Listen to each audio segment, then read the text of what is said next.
Go get me some knowledge. How you doing? You good? It looks nice and snowy and cold outside your window. Yeah, it's a winter wonderland out here. What is the temp? What is the temp right now? Do you know what the temp's going to be Sunday night? I think it's going to be single digits. I'm pretty sure it's going to be very cold, even by our standards. I think it's going to be 0 and stuff. I tell you what though, I love it. I know a lot of people don't like the inclement weather. They want every game to be played in the dome. I personally like the home field advantage personally. How do you feel about it? I'm okay with it.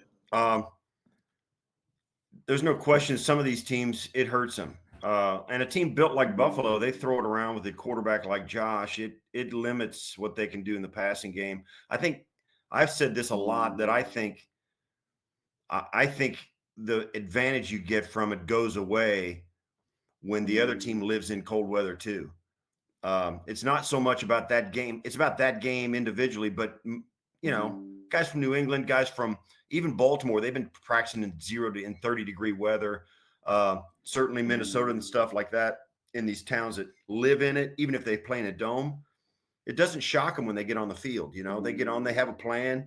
They know what it is to walk around in cold weather, going to and from work, going shopping, going to the grocery store. It just doesn't shock them when they get off the plane. You know what I mean? Yeah. And it doesn't play with their mind. If it's not quite freezing and so that it's wet and it's cold and it's windy, those are the temperatures that suck.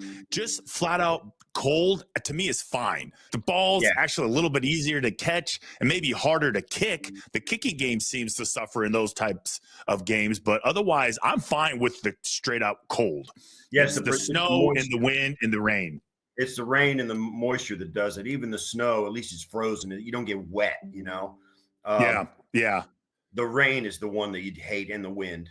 Those are the two elements. The cold, you're right. The players have it easier than everybody. They got the turbo heaters, the heated benches, the they got hot drinks on the sideline, and they're fine because between series and stuff, you can kind of get it together and get warm. But it's the wet and the wind that you can't. There's really no way around it, Yeah. So let's get into this game real quick. So tell me, what's the vibe like in the city of Buffalo? Excitement, nervousness? Yeah, how are people feeling up there? They are, they know, I think most people, usually with this team in Buffalo, you can kind of get your mind around the Buffalo Bills blowing a team out or maybe making it a close game. That was the kind of the vibe against Denver. They could see a path for Denver to beat the Bills, but they could also see a path that the Bills could lump them up pretty good like they did or win in a close game. That's not what they feel about Baltimore, I don't think. I think they think this is going to be a close game, and they can conjure up a scenario like they did in Week 4 where the Ravens could lump the Bills up pretty good. It's one of those. And I think, too, the Bills are on a little bit of house money here. I think even the most optimistic fans thought they could get in as a wild card. And this team won the division in week 11 or 12, like in record time. Their offense really came together in a huge way. I mean, Josh was spreading it around to all these guys. They were playing well, scoring a ton of points, and their defense was churning out turnovers on a consistent basis week after week. And even when they didn't, the Bills would win pretty handily. So I don't think at the beginning of this season, a lot of people thought this team would be here again. And now that they are, people are like, kind of like, it's a really good team in Baltimore. I think the Bills, if Bills play well, if Josh comes out and plays, Josh is going to play well. He always plays well in the playoffs. He's that kind of guy. He raises it up. The question here is, can the defense have any success against Lamar and Derek? Because those guys look really unstoppable. I think these Bills fans got scar tissue from that last game in Week 4, and they're looking at those guys. That was my question. But okay, so you look at that Week 4 game. All right, 35-10, they take a loss. It was somewhat competitive, and then they kind of blew them out. What do you even do with that game? Do you even watch that game? Are you looking for inspiration? Oh, Because there's a lot of guys that didn't even play in that game. A lot of starters yeah. Right. on the Buffalo's defense that didn't play in that game. Significant players, and now they're playing. I think they go over that game with a fine tooth comb. They got to look at it and take their lumps and kind of, you know how it is, man. You look at yourself on film playing bad. It is not happy. It's not a happy time. I mean, it stinks to see yourself play bad. I think they make them look at that film and say, here's what happened. Here's what should have happened. Now, certainly the way that game went, I don't think Bills fans, even with Matt Milano, Terrell Bernard, Taron Johnson, Taylor Rapp, and even Khalil Shakir, even if those guys are back on the field, that didn't feel like those guys could have made that big a difference in that game. That's where we're at right now. People are like, well, you still got to do this and this, even if all those guys are in there. Derrick Henry and Lamar really took it to a Bills team that people thought, they were 3-0 at the time, and they'd scored 31, 34, and 41 points. Yeah. And the And the Ravens Ravens were 1-2. Ravens were 1-2. The Bills scored 10 points in that game. So even the offense that was kind of clicking, you feel like, wow, they're going to be a little better than we thought, couldn't do it. And there's a little bit of this in the Bills had gone in there 2 years ago and fallen down 20-3 and came back and beat that team with a late field goal and beat them 23-20. This game, it felt like it might do that as well. It got 21-10 right before halftime or right after halftime. Bills were going down to score again and get it tight 21-17, and they tried a trick play that was absolutely a catastrophe, a lateral reverse pass, something. Josh got his arm hit when he threw it. Ball comes out, fumble. They go, and then they're going the other way. They go in and score. It's 28-10, and it's over. It's over. So there's a little bit of that going on, and I think the Bills would have looked a lot better in that game had they not turned it over in that spot. They were getting some momentum, but then the Ravens, I think the Ravens are a great front running team. When they get a lead, man, it's hard to catch them. Yeah. So it'd be key for Buffalo to start fast. Real quickly, though, because I think the Bills have the advantage in this game. If I'm checking the boxes, as far as the mental makeup going into this game as a player, you got your heads busted in week 4. They beat the crap, the Ravens, that is, of the Steelers. You're the underdog at home. And I say that because I look at that Steeler-Ravens game as far as the Ravens offense against the Pittsburgh Steelers defense.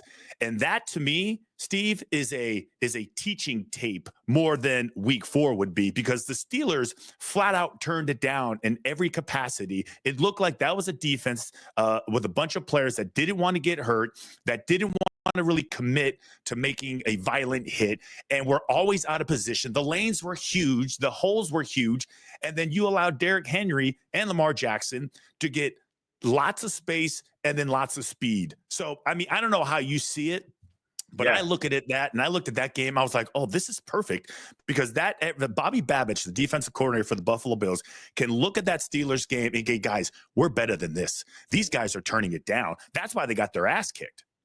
Yeah, there's a little bit of that in there, no question. And I saw what you saw as well in that Pittsburgh game. The Bills also, you're right, being at home is going to be a huge help. And having that game they just had against the Broncos is going to help. I do think it would be huge for the Bills offense to get out to a fast start. But I think too, this Bills defense is going to, they're going to get tested no matter how you come in there flying high out of the tunnel. You're going to get tested. And they got to do it for 4 quarters. That's what we don't know. And also too, the mindset is right too for Buffalo, because their top guys throughout their career, starting with Josh, have played way better in playoff games. He's elevated. Josh is an elite playoff player. The guy doesn't, and I know he's a 4-4 guy or a 5-4 record in the playoffs. He's money in the playoffs. The guy has the right mindset for elevating in the right time. We haven't seen that from Lamar, particularly in a tight game. It's one thing when you're lumping the Steelers up, but we saw him come into Buffalo in 2020, early in January 2021, and he threw it to the Bills and couldn't do it. 17, they only scored 3 points in this building, and there were 6,500 people in attendance. That may give Bills fans some hope that your quarterback's going to play well. You've run the ball extremely well. Now the Bills are going to 210 like they did against the Broncos. Broncos had the number 3 rush defense in the league, and the Bills hung 210 yards on them. I don't think they'll hang 200 yards on the Ravens defense. Maybe 150, maybe 130, maybe somewhere up in there, because all you got to do. And you'll be fine with that. Oh, absolutely. Absolutely. Yeah. You don't need to win it with 250 yards rushing. You win it by scoring points and moving the ball and making sure that they can't make you one-dimensional. So I'm with you. You can see a path. This is one of those games, man. You got 2 really good teams. And this Bills offense, as good as the Ravens offense has been, and it has been phenomenal, like unlike anything we've ever seen. They got a 2,000-yard rusher and a 1,000-yard rusher. And Lamar was leading the league in passing for a chunk of the season. I mean, they're unbelievable. But this Bills offense, I mean, they spread it around like nobody else. They got like 8 guys a game catching passes. They've had 13 guys over the course of the year catch a touchdown. James Cook was leading the league in rushing touchdowns in week 17, week 18. They've got their offensive line is big and athletic. So it's a really good game. I think the winner of this game is going to have to score 30 plus. I just think you're going to, because both these offenses are really hard to derail. So with that, whose job is harder? Is it Zach Orr, defensive coordinator for the Baltimore Ravens, or is it Bobby Babich, defensive coordinator for the Buffalo Bills? I think the coordinator's job's easier for the Ravens, because I think Bobby Babich, they got to do some stuff different. I think Bobby Babich got to come up with something you got to stop one of the most powerful running games we've ever seen, and a guy who can sling it, and a guy who can run. Now, Josh causes problems for coordinators, because you can call the perfect defense against Josh Allen, and it turns into a touchdown against you. I mean, the perfect call. Yeah. And Josh just out-athleticizes your blitzer or your rusher, extends the play, makes something happen. It's a touchdown. I mean, that's what Josh does. Lamar does the same thing, but I think with Derrick Henry back there in the running game, I think it seems more straightforward. It's up to the players, again, when you're defending Baltimore. It's up to your guys. Like you said, you can't turn it down. Yeah. You got to show up. I think the players got to show up against Baltimore. I think Orr has got to show up for the Ravens, and the coordinator's got to show up for the Ravens. So when I was looking at this game, as far as, because you're right. So Allen and the Bills offense it's a different animal. Yeah. The Ravens offense reminds me of college teams preparing for Army, Navy, Air Force with the wishbone and the option, right? Yeah. It reminds me, and they start practicing it in the summertime, because you need a lot of time, and then you can put everything up on the board. But when you get onto the field, the reality is, holy crap, my angle was not nearly good enough. Oh my God, I wasn't flat enough. Oh my God, I didn't read the mesh point between Derrick Henry and Lamar Jackson. So I think, like, first off, if you just have to be technically sound is what I would say. And you obviously need athletes, because even if you are technically sound, he's going to get around the corner because he's lightning fast, and Henry is really strong. So, and that's what I was seeing in the Pittsburgh game. They didn't even care about technique. They didn't care about angles or fits. They just flat out were like, well, I'll just try to get in the way. And I don't think the Bills are going to do that. Right. Yeah. I would say, I think the Bills, there's no question the Bills will be engaged mentally. And this coaching staff in Buffalo has done, and even ever since Sean McDermott has had the job, they've done a really good job of player development, making sure the guys are mental. They've got an environment here that's really unique. It's even unique to the team that I played on, and that they create an individual environment for try to create this environment for every player where that player thrives because he's getting exactly what he needs. He's getting taught he's using the right techniques to teach him the techniques. He's getting the right techniques for teaching for his the distillation of the offense. Physically, he's in the right spot. Mentally, he's in the right spot. I mean, they really go all out. And as a result, they're getting guys playing way above where anybody thought they could play. Like, well, Terrell Bernard and Matt Milano, two guys that are at the top of their game, and they're a 4th and a 5th round draft pick. Taron Johnson's a 4th round draft pick. You got a starting corner in Christian Benford, who's a 6th round draft pick. And they're all playing at a really high level. And that's a reflection of this coaching staff and the environment. They get these guys, they get into the Bills building and they flourish because this coaching staff and the support staff behind them, they push their buttons the right way. Not to manipulate them but to show them what their life could be like and how they can get better and give them that appetite. And they also, picking the right guys helps. And so I think in that respect, I think this team will take the right angles. They'll play the technique.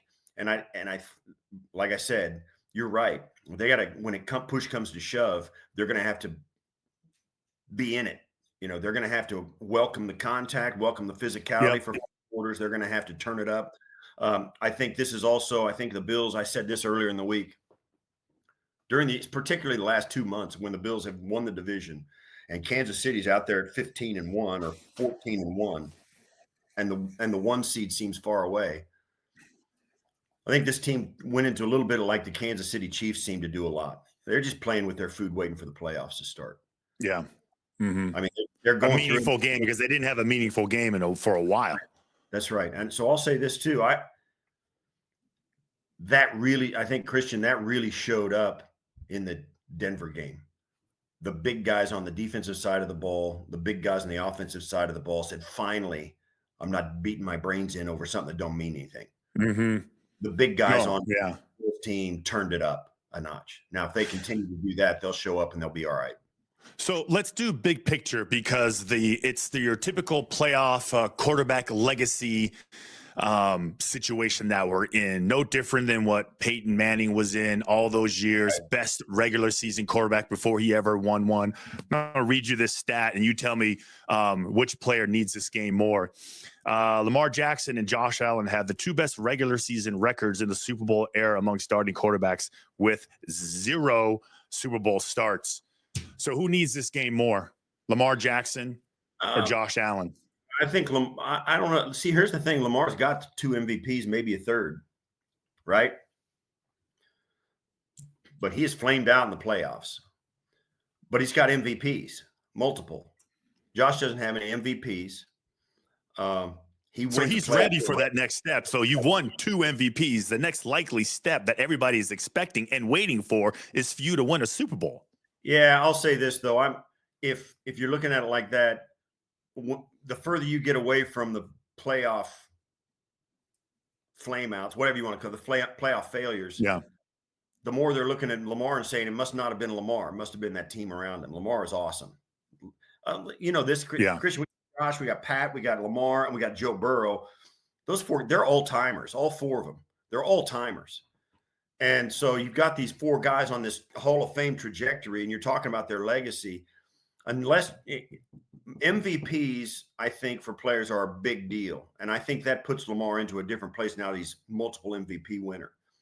Josh has been elite. He's played elite in the playoffs. Elite. And they win a playoff game every year. But he hasn't gotten to a Super Bowl yet.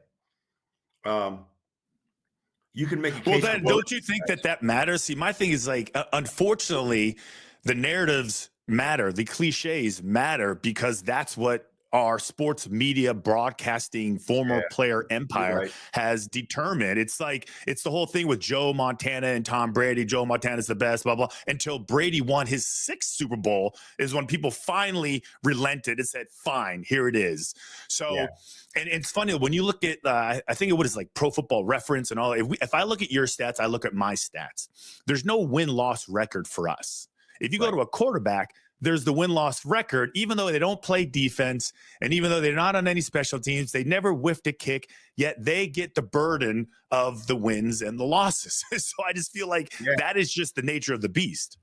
Yeah, that's right. That's true. I'll say this too. Yep, you're right. I mean, and it's hard to quantify them because is our wins a quarterback stat? No, but we're going to put them in. Yeah. Right? It's like, I never missed a kick. Why am I getting blamed? Right. You know, is a guy great quarterback? Yeah, but he never won a playoff game in 6 tries or 7 tries. No, this guy played elite in the playoffs and never went to a Super Bowl and played. Yeah, you're right. There's a lot of that. And you're talking about 2 guys that are, like I said, are all timers. I mean, Josh had an absolutely 2023. Josh was an absolute leviathan. He was a sea monster. I mean, there's no bigger animal on the planet. Release the Kraken. He was a 50-foot python. I mean, the guy was unbelievable. And he had, and you know, like you say, they slice quarterback stats up 17 different ways: wins, losses, EPA, all these acronyms for how they slice up quarterbacks' performances. And I get it. So, and then, you know, the narrative, like you talk about narratives, the narrative was that he threw too many interceptions. So you're talking about one stat line in a league where they slice them up 50 different ways. Yeah, you got to simplify the narrative. I mean, when it was all said and done, Josh Allen, when it was all said and done last year after the Super Bowl, Josh had more touchdowns and the exact same number of interceptions as the MVP of the league and the comeback player of the year combined. But he didn't get the MVP, you know? Yeah. The guy do you think they'll share it? Why not share the MVP? I remember, I mean, it's happened before. Steve McNair, Peyton Manning, though it's happened before. I mean, it kind of diminishes it a little bit. But a little bit. Because I mean, it does. But if you look at just stats, if you're just a stat monster, you'll say Lamar Jackson's got the better stats. You know, and if that's your, you know, what you're looking at, then all right, well, I guess you got to be, you know, have the courage of your convictions and give it to him. But I don't think people see it that way. Yeah, that's right. And I think this too. You talk about, you know, which guy needs this game more. You got to you got to dumb it down. The narrative's got to be for the lazy fan as much as it is for the stat guy. And I think when you get a guy with multiple MVPs like Lamar, he has a little less to prove than a guy like Josh Allen. Yeah. As well as Josh plays in the playoffs. Yeah, so I know you're close to the Bills and you're probably, you know, lean towards the Bills no matter what, but take away your bias and your emotional connection to the team and give me who you think is going to win and why, and what ultimately leads to the win. I think this is an incredibly close game. Almost as too close to call. I mean, you can tell you tell me the Baltimore Ravens are going to win it or the Bills. I'll tell you, yeah. And I say this too. Yeah. And I think this game's going to come down to the team. It may not be the offense on the field, but I think the team that makes the last defensive play of the game, whether it's in the fourth quarter or the 2-minute warning or whatever, the last defensive play, that team's going to have a chance to win it. Or ice it. So you calling Bills? Are you calling Bills? Or are you calling Ravens? It's hard to call the Bills. It's hard to call the Bills. I don't feel like it's hard to call the Bills. I feel like I started with this. This is the storyline, like the script that the NFL throws out there at the beginning of the season is leading to an upset for me based on the knowledge that I am gaining and the confidence I can get by watching that Steelers tape, being pissed off about what happened in week 4, having some of my guys back, you know, being disrespected where we're at home, and here they come probably feeling really good about themselves. Oh, and absolutely. never doing anything either. So if I had to, listen, I'm going to lean Bills. Yeah, I lean Bills too because of the home field advantage and because of the offense, and I think that if they get off to a fast start, I think it'll put some pressure on Baltimore. But I think it's going to be a game like this all the way through. I don't Yeah. I know that the Ravens lumped up the Bills um, pretty good, really well in the early regular season. Both these teams are very different now. The Bills are a much better defense, and they're manned very much better. Josh and this offense have come a long way. They've got more guys on this offense. They didn't have Amari Cooper at that time. Keon Coleman was an unknown at that time, even early in the season. Then Curtis Samuel was injured and couldn't play. We had all kinds of stuff going on. The only constant has been Josh Allen, the offensive line. Even Dalton Kincaid has been in and out of the lineup. He had a knee injury the last second half of the year, and now he's back in. So there's a lot of stuff going on. And I'll say this too. I said this earlier, and you know this as well. I've been on some really, really good teams, and I've watched a lot of really, really good teams, and they start out the season smoking, really smoking. It's hard to do that for 4 months and play just as good at the end of the year. You saw this even with the Steelers. They get out to the 4-2 start, and Mike Tomlin makes the switch at quarterback. They shift gears, and they go, man, even after 6 weeks, you got 11 weeks to go. It's almost 3 months to play at a high level and keep it going, keep it going, keep it going. It's hard to do because you don't know who's going to get hurt, all this stuff. And the intensity starts to build on itself, and guys start to break down. I think the Bills, because of the early division championship and their ability to rest guys at the end of the season, and now having something to jump on board, like I said, the big dudes up front really turned it up a notch against the Broncos. I think the Bills are going to come out and look really good in this game, particularly early. And I think they'll force Baltimore to respond. Now, I think Baltimore's going to hard. I mean, John Harbaugh and those guys, I think that's the kind of organization they have. So I think they will, which is why I think it's going to be a close game. But I think the Bills are going to really, really feel empowered to prove a point early in this game. I think we'll see if it holds up. Yeah. All right. So you're calling the Bills. All right. You ever jump through a table up there pregame? Have they ever kind of hijacked you and have you jump off a? No, I have no. No. Not that I wouldn't. Not that I wouldn't. They haven't asked. I'm more of a grandpa type. I'm standing over there in a coat with a cigar, watching the young folks have their fun. I'll do that, but I won't. Yeah, I haven't jumped through a table. So yeah. Oh man. All right, Steve Tasker, everybody. One last thing about these two teams. You talk about the Ravens and the Bills have put on an absolute masterclass over the last 4, 5, 6 years when Lamar and Josh got drafted of how to pick a guy, support a guy, and develop a young quarterback. The Ravens have done an outstanding job of making sure not only they picked a Lamar, they unceremoniously kicked a Super Bowl winning quarterback that they developed and drafted in Joe Flacco, kicked him to the curb, benched him, said, thanks very much, you're gone. To a quarterback that won him a Super Bowl. Gave it to Lamar, brought in wide receivers that needed to wear neck rolls. They were running the ball all the time, early on, right? They got, Ricard, who's who's a 300-pound fullback, Greg Roman, the offensive coordinator at that time. They built it around Lamar, and they went all in on him. Same thing with the Bills. They gave it to Josh a little earlier than they wanted to, and they supported these two guys. And to their credit, Lamar and Josh worked hard to get better. But these two organizations, the Ravens in particular, doubled down a couple of different times, changed coordinators, started to develop the offense, brought in some tight ends when it seemed like Lamar needed the middle of the field to see it. They doubled down on these two young quarterbacks. And, nobody believed Lamar was going to be any good. They thought he was, he's never going to be able to see it, never going to be able to throw it well enough. Josh, nobody ever thought he could throw it to begin with, right?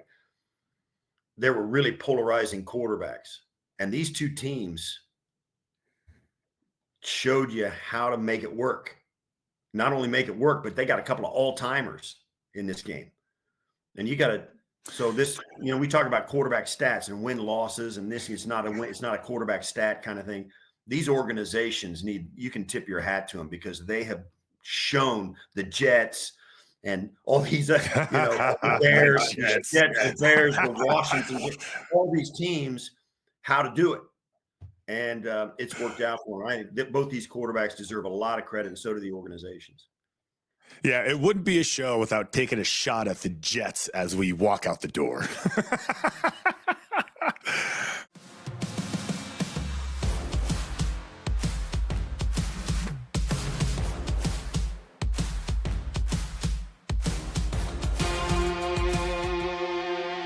Go get me some knowledge.